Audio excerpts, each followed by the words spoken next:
En esta mañana de sábado, el tema lo he titulado El lenguaje de la salvación. ¿Sí? Ahí Juan creo que vio la invitación del tema que se llama El lenguaje de la salvación. ¿Qué es esto del lenguaje de la salvación? Nuestro lenguaje es amplio, yo no vengo a dar una cátedra de literatura ni de lengua, no soy maestro, sino que el lenguaje de la salvación es un razonamiento, es fruto de la comprensión del Evangelio, fruto de la comprensión del Evangelio, es fruto de la comprensión, de la correcta comprensión de los pactos. Ya habíamos estudiado el trimestre pasado en la escuela sabática el tema de los pactos. Entonces, como consecuencia, sale el lenguaje de la salvación. ¿Qué quiere decir esto? La forma correcta de presentar el Evangelio. ¿Sí? Nosotros, nuestro lenguaje es muy amplio, pero hay un lenguaje específico para predicar, hay un lenguaje específico para expresarnos. La salvación es una ciencia. Entonces la ciencia tiene sus lenguajes y la ciencia de la salvación tiene un lenguaje específico. Muy bien. Entonces es fruto de la comprensión de los pactos. Lo que vamos a ver en esta mañana son los pactos. ¿Sí? Vamos a repasar el tema de los pactos. ¿Sí? Y vamos a ver también expresiones que utilizan los predicadores. Yo la verdad que cuando escucho a los predicadores y que se expresan en forma mal, y esto me llevó a ver que también en los estudios bíblicos está mal expresado. Entonces, acá pasa lo que dice Apocalipsis capítulo 10. Es necesario que profetices otra vez, es necesario que prediquemos otra vez, es necesario que reformulemos las expresiones para no dar un mal mensaje. Si nosotros transmitimos un mal mensaje, cosechamos discípulos con ideas torcidas y cosechamos fariseísmo, que eso es lo que produce. Lamentablemente somos una iglesia que está vista con un tinte legalista por saber y entender que la ley de Dios está en vigencia. Entonces, ¿cómo hacemos? Y si la salvación es por la fe, pero hay que obedecer la ley, entonces ¿cómo lo presentamos? Muchos dicen, somos salvos solamente por gracia. Somos salvos por gracia. Esa es la verdad. Pero el mensaje que se transmite es, somos salvos por gracia más obediencia de la ley. Es decir, que no es necesario, no alcanza la fe, no alcanza la gracia para que seamos salvos, sino que además nosotros tenemos que guardar la ley. Entonces, el mensaje de los predicadores es, cree y obedece. Cree y obedece. O sea, no basta la fe sola, sino también hay que obedecer. Luego está el mensaje de la gracia barata, que es creer y hacer tu vida lo que vos quieras. Vivir en transgresión, ese está totalmente descartado. Hay tres hechos en la Biblia, o tres pasajes, como queramos llamar, donde nos va a dar una comprensión correcta de los pactos. ¿Sí? El pacto que Dios le hizo a Abraham es el mismo pacto que Dios hizo en el Sinaí. Y es el mismo pacto que Dios da en el nuevo pacto. ¿Sí? Entonces, vamos nosotros a ver y a comprender el tema de los pactos. Primeramente vamos a Abraham. ¿Sí? Vamos a ir a Génesis, el capítulo 15. En Génesis, el capítulo 15, haciendo un contexto de Abraham, Dios le dice, el versículo 6 vamos a leer. Dios le dice a Abraham, Abraham, yo soy tu escudo, yo soy tu galardón, yo soy tu premio. Abraham, yo soy tu escudo, yo soy tu galardón, yo soy tu premio. Pero Abraham era incrédulo. Yo voy a decir, ¿cómo que Abraham era incrédulo? Abraham era incrédulo. Nosotros somos incrédulos. Estamos dentro del pueblo de Dios, Hemos creído parte, pero no del todo. Tenemos incredulidad nosotros. Si no tuviéramos incredulidad, sería todo esto distinto. Tendríamos el poder de Dios, predicaríamos, miles se convertirían, pero por nuestra incredulidad nosotros somos incrédulos.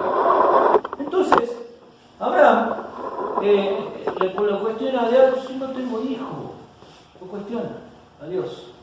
¿Cómo si no tengo hijo? También son mecudos, son mi galán, no tengo hijo. Entonces Dios tiene que se baja para hacerle entender a Abraham y para que él confíe. Entonces Dios le dice: mira, Abraham, ¿ve la estrella del cielo? Bueno, así va a ser tu descendencia. Entonces Abraham contempla la estrella del cielo y ve que son muchas, y ahí le nace la fe y cree en Dios. Y eso es lo que está registrado en Génesis capítulo 6, Génesis capítulo 15, versículo 6, dice: y Abraham creyó al Señor y esto se le contó por justicia.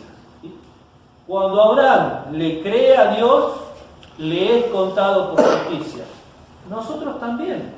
Cuando nosotros le creemos a Dios, somos justificados por la fe, somos presentados justos delante de Dios. ¿Sí? Abraham creyó y le fue contado por justicia. ¿Le fue necesario hacer algo más a Abraham? No. Abraham creyó y le fue contado por justicia. Ahora, Abraham seguía duro y le dice, en el versículo 8 dice: ¿en qué desconocerte que dice que la es de heredar? O sea, le pregunta a él, no lo entendía Dios o no le creía, no tenía confianza. Entonces acá viene lo que realmente significa pacto. Paréntesis antes de continuar con la lectura. Hermanos, la palabra pacto, el pacto no es un contrato. ¿Cuántos entendían acá que el pacto es un contrato, el pacto bíblico? Quiero saber si entendían ustedes que el pacto es un contrato. ¿Sí? Todos parece que comprenden bien que el pacto no es un contrato. ¿Sí? Eso es la comprensión que hoy en día se lleva o se ha llevado a muchos a decir: el pacto es un acuerdo entre dos personas, es un contrato entre el hermano Carlos y yo. No. El pacto de Dios no es un contrato, eso tiene que quedar bien claro. Hay evangélicos que lo entienden perfectamente, tal vez no evangélicos de acá, sino evangélicos de España, de otras partes, no entienden perfectamente el pacto. El pacto no es un contrato. Bien, acá está lo que significa pacto. ¿Sí? La palabra pacto es el hebreo berit. Es el hebreo berit. Y esto significa cortar y pasar por medio de carne, de pedazos de carne. Eso es lo que significa pacto. Cortar y pasar por el medio de pedazos de carne. Ustedes vayan a la concordancia Strong y van a ver lo que significa. Cortar y pasar entre medio de pedazos de carne. Entonces, acá en Génesis, en Abraham, está lo que es el pacto. Entonces, dice en el versículo 9, como Abraham no le creía a Dios, era duro, entonces Dios le agarra y le dice: el Señor le respondió, versículo 9: tráeme una becerra de 3 años, una cabra de 3 años, un carnero de 3 años, y también una tórtola y un palomín. Versículo 10: Abraham trajo esos animales, los partió por la mitad y puso cada mitad frente a la otra, pero no partió las aves. Ahí está el pacto. Parte los animales, corta los animales. Ahí está el pacto. ¿Sí? Entonces Dios lo manda a que traigan animales y los parta al medio, los ponga de un lado para el otro. Eso es el pacto. ¿Sí? Es cortar. Ahora, la tradición que tenían ellos en ese entonces era que al hacer acuerdo humano, ¿sí?, era pacto de sangre. Entonces el que no cumpla iba a terminar como esos animales partidos, muertos, ¿sí? Era pacto de sangre. Entonces ellos tenían que pasar por el medio del animal y ahí se hacía un pacto solemne, ¿sí? Pasaban por el medio del animal. El que no cumpla va a quedar como estos animales. Bien, ese es el sentido del pacto. Dice el versículo 12, perdón, vamos a pasar al versículo 17, donde dice: cuando se puso el sol y oscureció, se vio un horno humeando y una antorcha de fuego que pasó entre los animales divididos. Ahí está. Dios pasó por el medio de esos animales. En esa antorcha de fuego vino Dios y en esa oscuridad Él pasó por el medio de esos animales. El registro bíblico dice que pasó Él, pasó Dios. Entonces, continuamos en el versículo 18, dice: en aquel día el Señor concertó. La palabra concertó es reunión de uno o más. Concertó un pacto con Abraham. En ese día dice: concertó Dios un pacto con Abraham, le dijo: a tus descendientes daré esta tierra desde el río de Egipto hasta el gran río, el río de Éufrates. ¿Sí? Entonces Dios ahí le promete a Abraham que le iba a dar la tierra. Le promete a ti, a tu descendencia. Ya vamos a ver cuál era la promesa en forma específica. El pacto, hermanos, es una promesa. El pacto es una promesa, ¿sí? Es una promesa de garantía, una promesa en donde Dios nos dice: yo soy tu salvación, yo te voy a salvar. Es una promesa, Dios prometió, hizo muchas promesas. El pacto es una promesa, no es un contrato. Si nosotros lo entendemos como contrato, si ustedes quieren entenderlo como contrato, entiéndelo como contrato, pero desde ya les digo que le va a ir totalmente mal, porque no pueden cumplir, como le pasó al pueblo de Dios, las exigencias que Dios tiene. Entonces, el pacto es una promesa. A la promesa, ¿qué es lo que tenemos que hacer nosotros? Tenemos que creerlo, como Abraham le creyó a Dios.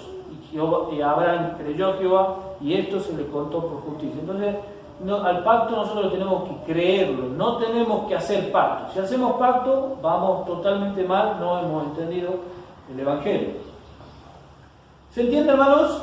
El pacto es una promesa. Vamos a ver que el pacto, en Gálatas, el capítulo 3, el versículo 16, donde nos dice que a quién fueron hechas las promesas. Gálatas 3:16 nos dice: las promesas fueron hechas a Abraham y a su descendiente.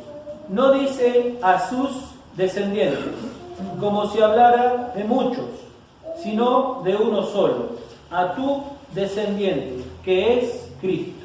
Es decir, esta promesa de pacto estaba hecho al descendiente, que es Cristo, y la simiente es el Señor Jesucristo. Y el pacto es una promesa de salvación y es una promesa que trae mucha bendición, ¿sí? Y que la seguridad de ese pacto, la garantía de ese pacto está en Cristo, porque Él finalmente iba a ser ese animal que iba a ser partido para confirmar el pacto, ¿sí? Bien. Ahora vamos al pacto del Sinaí. Vamos a ir al pacto del Sinaí en Éxodo capítulo 19. En Éxodo capítulo 19, en el versículo, y acá es donde viene todo el problema, Éxodo 19, el versículo 5, Éxodo 19:5 nos dice así. Dice: ahora, si dais oído a mi voz, ahora, si dais oído a mi voz, vuelvo a repetir, ahora, si dais oído a mi voz, y sigue lo otro, sigue lo demás. Y dice, y guardáis mi pacto, dice Dios, mi pacto, es el pacto de Dios, es la promesa. Vosotros seréis mi especial tesoro sobre todos los pueblos, porque mía es toda la tierra. Y vosotros seréis mi reino de sacerdotes y gente santas. Esto di a los israelitas. ¿Cuál es el problema acá? El problema está en la primera parte del versículo donde dice, no es el problema sino en la segunda parte donde dice, después que dice, si dais oído a mi voz, el problema viene acá, y guardáis mi pacto. Y guardáis mi pacto. Ese es el problema. ¿Por qué ese es el problema? Porque no entendemos lo que dice la primera parte. Si oís hoy mi voz. Entonces, ¿qué es lo que pasa? Los predicadores presentan que para que nosotros seamos el especial tesoro tenemos que guardar el pacto y guardar la ley. Eso es lo que se enseña. Pero no enseñamos la primera parte que dice, si dais oído a mi voz. ¿Sí? Entonces, ¿qué es lo que pasa? Como consecuencia, nosotros predicamos viejo pacto. Ya vamos a entender por qué yo le llamo viejo pacto. Un evangelio. Creamos fariseos. Predicamos que tenemos que guardar el pacto para que seamos un pueblo elegido, un reino sacerdote, y como consecuencia, tengo para que el Señor me bendiga, yo tengo que obedecer. Esa es la predicación. Pero nunca enseñamos la parte donde dice, si dais oído a mi voz. ¿Qué significa esto? Cuando el Señor dice, si dais oído a mi voz, ¿qué es lo que significa esto? ¿A qué versículo nos lleva? La fe dice que es por el oír. Y el oír, la palabra de Dios. ¿Sí? ¿Estamos de acuerdo? La fe es por el oír. Y el oír, la palabra de Dios. Entonces, lo que Dios le estaba diciendo a su pueblo, si ustedes me creen, eso es lo que le está diciendo acá. Si ustedes tienen fe, en Éxodo 19:5, si ustedes me creen, si ustedes tienen fe, y de ahí viene la otra parte, y dice, si dais oído a mi voz y guardáis mi pacto. La palabra guardar es la palabra que es muy parecida a oír, es el hebreo, shamea, que significa, también puede ser traducido como escuchar, valorar. Nosotros lo tomamos y lo entendemos así, superficialmente lo entendemos como que guardar es obedecer. No, es escuchar, es atesorar, ¿sí? Es estimar el pacto. Entonces, el Señor nos está diciendo, si ustedes me creen a mi promesa, eso es el pacto, una promesa de Dios, si ustedes creen a mi promesa, si ustedes estiman mi promesa, si tienen fe, entonces van a ser mi especial tesoro, entonces van a ser un reino de sacerdotes y gente santa. ¿Sí? Bien, entonces aquí está el problema, porque lo agarramos al versículo superficialmente y los predicadores presentan, hay que obedecer para que nos vaya bien. No es que no hay que obedecer, sino que primero hay que creer para recién obedecer. Y la frase no es cree y obedece. La frase es, si crees, obedecerás. Eso fue lo que le pasó a Abraham. Abraham creyó a Dios y esto le fue contado por justicia. Y cuando fue probado, él se aferró por la fe a la palabra de Dios, entonces obedeció perfectamente. ¿Sí? Antes de la obediencia siempre está la fe. Si nosotros queremos hacer una obediencia sin fe, estamos haciendo un evangelio del viejo pacto. Bien, y acá viene la parte en donde el pueblo no entendió a Dios y dice, en el versículo 8, dice así: y todo el pueblo respondió a una: haremos todo lo que el Señor ha dicho. Haremos, nosotros, el pueblo, obedeceremos. Vamos a ver en Éxodo 26, en el versículo 26, Éxodo 26, ya le digo, 24.3, alguien que lo pueda leer, porque en mi versión dice lo mismo que el versículo 19.8. 24.3, ¿qué es lo que dice? Y Moisés vino y contó al pueblo todas las palabras de Jehová y todas las leyes, y todo el pueblo respondió a una voz y dijo: haremos todas las palabras que Jehová ha dicho. Muy bien, hermano. Hay otras versiones que dice cumpliremos. Sí, la mía. A ver, Juan. Dice: Moisés fue y le contó al pueblo todas las palabras de Jehová y todas las leyes, y todo el pueblo respondió a una voz: cumpliremos todas las palabras que Jehová ha dicho. Cumpliremos, haremos, cumpliremos. Nosotros, confianza propia, lo que le pasó a Pedro. ¿Qué le pasó a Pedro? Señor, no te negaré, si es posible voy a dar la muerte por ti. Te aseguro, Pedro, antes que el gallo cante, 2 veces tú me vas a negar 3 veces. Confianza propia. ¿Cumplió Pedro con lo que prometió? No cumplió. No podía. No tenía en su ser el poder, el nivel para poder cumplir las exigencias de la ley. ¿Sí? Entonces, nosotros sabemos que el pueblo no tardó ni 8 días, creo que es, si alguien sabe mejor el dato, no tardó ni 8 días en pisotear la ley, transgredir la ley, desobedecer.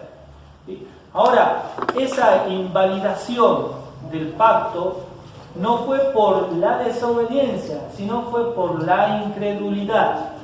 El ámbito no es la desobediencia, el ámbito de guerra lo puso presentado. La obediencia, la desobediencia. Porque son desobedientes, tienen que obedecer, tenemos que obedecer. Cuando nosotros obedezcamos, mal presentado el Evangelio. ¿Por qué? Porque el ámbito de disputa no es entre el obedecer y no obedecer. El ámbito es entre creer y no creer, entre fe e incredulidad. Muy bien. Entonces el pueblo, ¿qué es lo que pasó? Se equivocó. ¿Por qué? Porque tuvo confianza propia. ¿Qué es lo que tendría que haber sido registrado acá? Lo mismo que fue registrado en el Génesis capítulo 15. Entonces tendría que haber sido registrado: y creyó el pueblo a Jehová, y esto le fue contado por justicia. Eso es lo que tendría que haber sido registrado, lo mismo que Abraham. Por eso, noten ustedes que en Génesis, el capítulo 26, Génesis el capítulo 26, el versículo 5, nos dice el mismo orden que está en Éxodo 19:5. Génesis 26:5.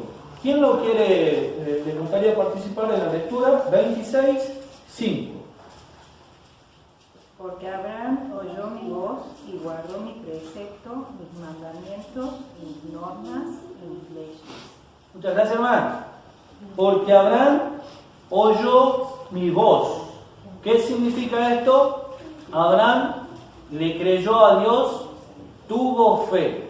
Y el Evangelio, hermanos, la salvación se trata de creer. De eso se trata el Evangelio. Y esto lo podemos corroborar a lo largo de toda la Biblia. Entonces, cuando el Señor Jesucristo le dijo a Nicodemo en San Juan 3:16, porque de tal manera amó Dios al mundo que ha dado a su Hijo unigénito, para que todo aquel que en Él cree no se pierda, mas tenga vida eterna.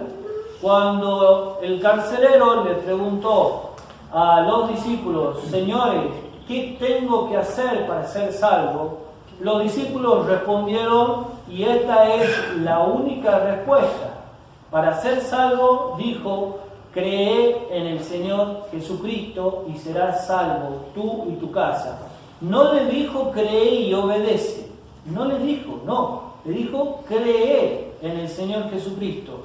Cree en el poder que Dios tiene para salvarte. Entonces, cuando nosotros le creamos a Dios, entonces lo demás viene por añadidura y el Señor es el que va a hacer la obra. Y esto es lo que vamos a entender, y ahí está el lenguaje de la salvación en el nuevo pacto.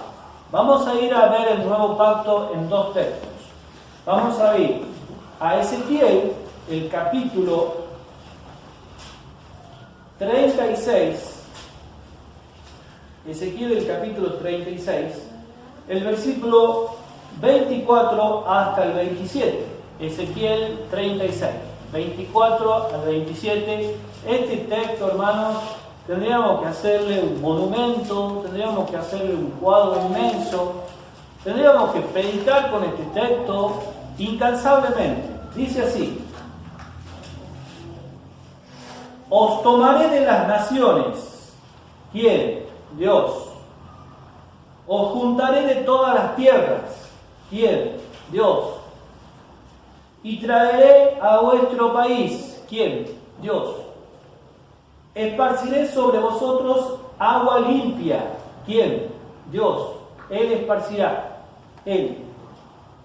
Y seréis limpiados de todas vuestras inmundicias, de todos vuestros ídolos. Hermanos, ¿tenemos ídolos? ¿Sí o no? La palabra del Señor dice que tenemos ídolos, pero nosotros no queremos aceptar que tenemos ídolos. Nosotros tenemos ídolos, hermanos, tenemos ídolos, tenemos inmundicia en nuestro corazón, tenemos ídolos. Entonces, si la palabra del Señor dice que nosotros tenemos ídolos, Señor, tenemos ídolos, es verdad, tenemos que reconocer.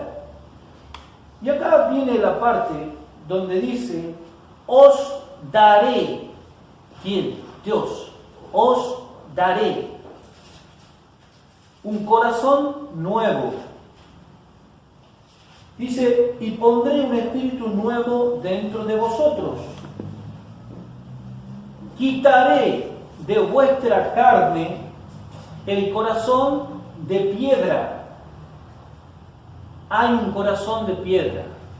Yo, por ahí por la preparación iba a traer una piedra, porque es muy bueno el ejemplo. Yo me acuerdo cuando era niño, yo era chico, tenía 8 años, ahí Manuel lo conoce, al hermano Ricardo Batallanes.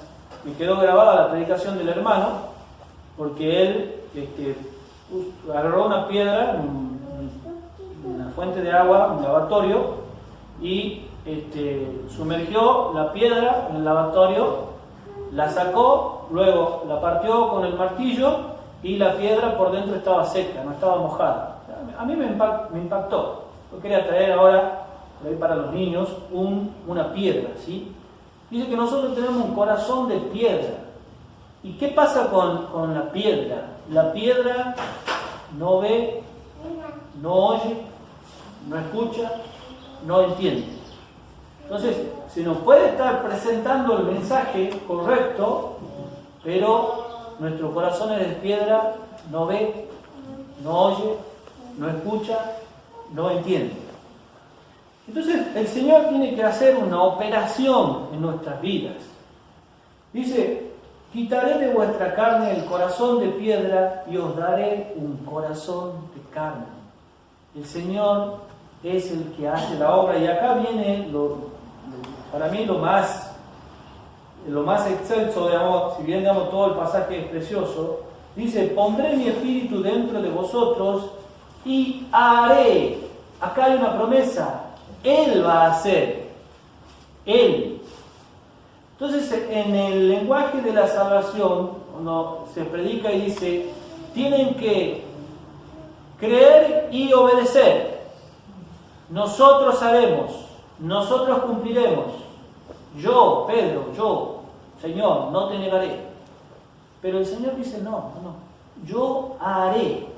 Yo, Dios. La salvación es una jurisdicción divina. Es como que nosotros queramos decirle al hermano, hermano, armame, usted carpintero, hermano, capaz que carpintero. No. Armame una mesa, hermano. Y el hermano, bueno, se pone a hacer una mesa. Si el carpintero es Manuel, ¿cómo le vamos a pedir al hermano que haga una mesa si el carpintero es Manuel? O así, en cualquier cosa nosotros queremos hacer todo nosotros. No. Dios tiene que hacerlo. Nosotros no podemos. Entonces, el ámbito, la jurisdicción de la salvación es exclusiva de Dios y el éxito está en creerle en forma absoluta a Él, en un antes y un después, porque nosotros tenemos dos etapas. La justificación, que es el perdón, y luego viene la etapa de la santificación, y ahí entonces se nos dice, bueno, ahora hay que obedecer.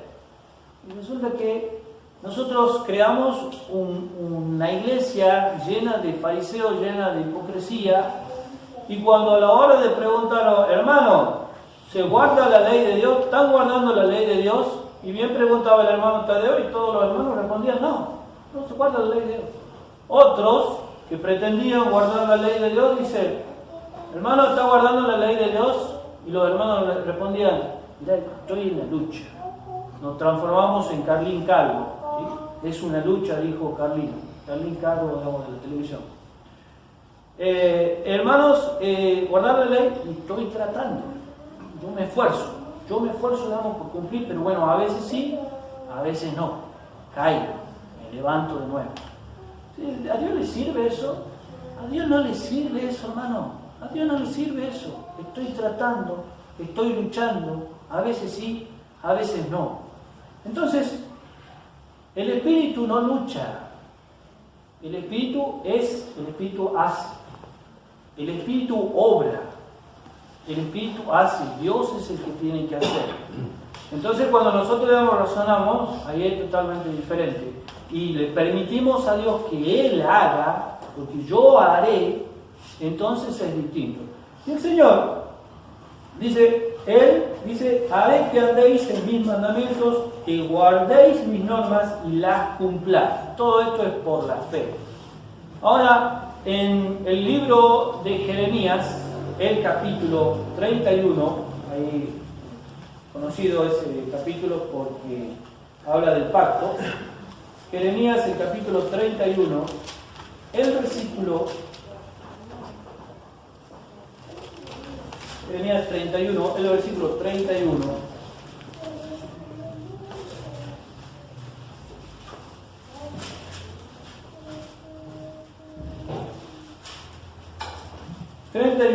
Hasta el 33 dice así: vienen días, dice el Señor, en que haré un nuevo pacto con la casa de Jacob y de Judá, no como el pacto que hice con sus padres el día que tomé su mano para sacarlos de Egipto, porque ellos invalidaron mi pacto, aunque fui un esposo para ellos. El viejo pacto, ese es el viejo pacto. Ellos invalidaron el pacto. ¿Por qué invalidaron el pacto? No es la respuesta por la desobediencia, sino la respuesta es por la incredulidad y porque ellos se adelantaron y confiaron en sí mismos pretendiendo obedecer la ley de Dios cuando no podían. Entonces, eso es el viejo pacto. No es que el pacto de Dios estaba mal, sino que ellos no lo han entendido al pacto y lo han invalidado al pacto. Entonces Dios tiene que hacer el nuevo pacto, que es el mismo, pero acá va con la diferencia.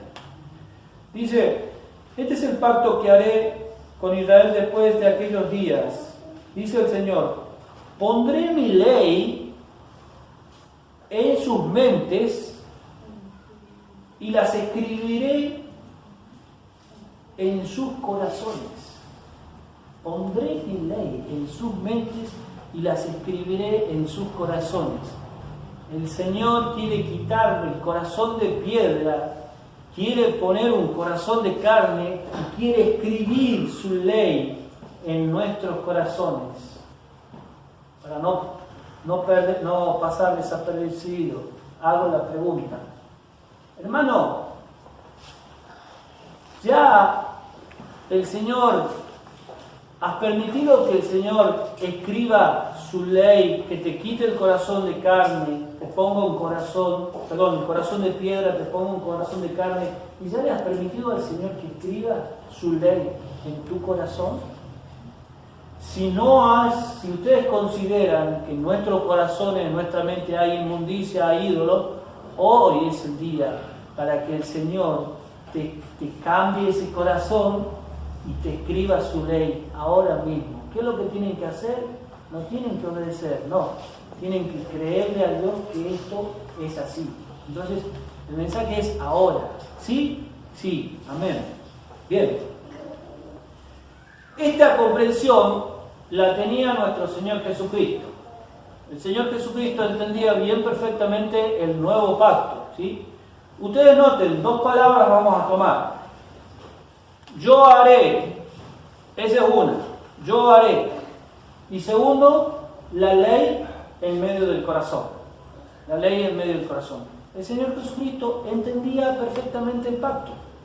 Vamos a ver cómo nuestro Señor lo entendía en San Juan, el capítulo 14. San Juan, el capítulo 14. Recuerden las palabras, haré. Yo haré. El pueblo, él quería ser el pueblo, pero Dios dice no, yo haré. En San Juan capítulo 14, el versículo 10 dice: ¿no crees que yo soy en el Padre y el Padre en mí? Las palabras que os hablo no las hablo de mí mismo, sino que el Padre que mora en mí, Él hace las obras. Yo haré. Nuevo pacto. Cristo decía, el Padre que hace en mí las obras. Yo no soy, es el Padre. Entonces el Señor Jesucristo entendía perfectamente el nuevo pacto. Y recuerden que también habíamos dicho la ley en el corazón, escrita en el corazón. Salmos, el capítulo 40, que es un salmo que habla de nuestro Señor Jesucristo. En Salmo 48, vamos a leer el 7 y el 8 para que confirmemos que es de nuestro Señor Jesucristo.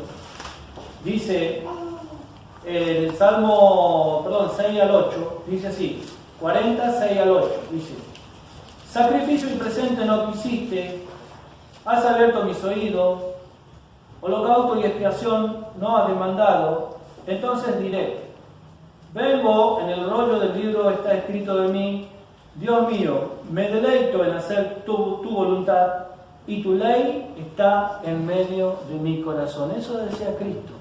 La ley de Dios estaba en medio del corazón de Cristo. Esto es nuevo pacto. Por eso es que el Señor Jesucristo se deleitaba en obedecer la voluntad divina. ¿Sí? Tenemos otros pasajes más. El último pasaje, los últimos 2 pasajes en Filipenses, para que quede bien claro que la obra no es nuestra, sino la obra de Dios. Filipenses 1:6 dice: estoy seguro de que el que empezó en vosotros la buena obra la irá perfeccionando hasta el día de Jesucristo. Dios va a perfeccionar la salvación. El último pasaje está en San Juan capítulo 15 y vamos viendo cómo todos los pasajes cobran una comprensión distinta. Dice en San Juan capítulo 15, el versículo 1 y 2, dice: yo soy la vid verdadera y mi Padre es el labrador. El Padre es el labrador, dice. Él quita todo pámpano que en mí no lleva fruto y poda al que lleva fruto para que dé más fruto. El Padre es el labrador. Cristo es la vid verdadera. Y el Señor Jesucristo dice: sin mí nada podéis hacer. En el lenguaje de la salvación, hermanos, espero que hayan comprendido y debemos corregirnos, ¿sí? Hacer una reforma, y la reforma se hace por medio de las predicaciones. Entonces, por eso es que, digamos, yo registro las predicaciones no por vanagloria, sino porque es una forma de predicación también. En el lenguaje de la salvación, cuando nosotros decimos cumpliremos todo lo que Jehová ha dicho, estamos predicando viejo pacto. Cuando decimos obedeceré y guardaré los mandamientos, estamos predicando viejo pacto. Cuando nosotros decimos tenés que guardar los mandamientos de Dios, estamos predicando viejo pacto. Luego te hacen la pregunta, ¿te comprometes a guardar los mandamientos de Dios? Estamos predicando viejo pacto. Y luego cuando decimos, ¿están guardando la ley? Bueno, estoy en la lucha, a veces sí, a veces no, lo intento, Dios me entiende, estoy tratando, me esfuerzo. Pues Dios no se esfuerza, el Espíritu no se esfuerza, Dios no lucha, Dios es, el Espíritu hace realmente.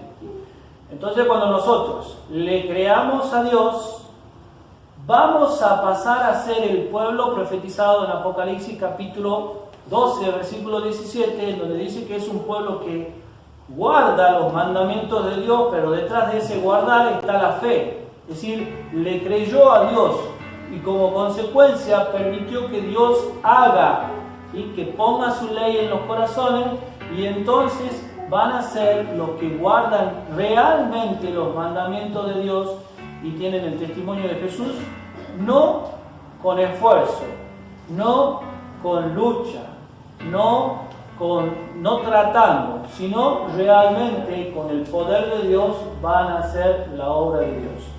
Hermanos, no es creer y obedece, es si crees, obedecerás. No es desobediencia, obediencia, es si crees, obedecerás. Ahí está el ámbito en la fe, la incredulidad. Dios le bendiga, queridos hermanos, para que podamos levantar este mensaje, no nosotros, sino permitamos a nuestro Dios que Él obre en nuestras vidas y llevemos este mensaje, que es un mensaje de que lo mismo que dice el Señor, donde dice: venid a mí todos los que estáis trabajados y cargados, y yo los voy a hacer descansar. Ahí está relacionado, todo tiene relación. Entonces, ahí realmente vamos a hacer la diferencia, ¿sí? ¿Quién la va a hacer la diferencia? Dios, no nosotros. Dios le bendiga.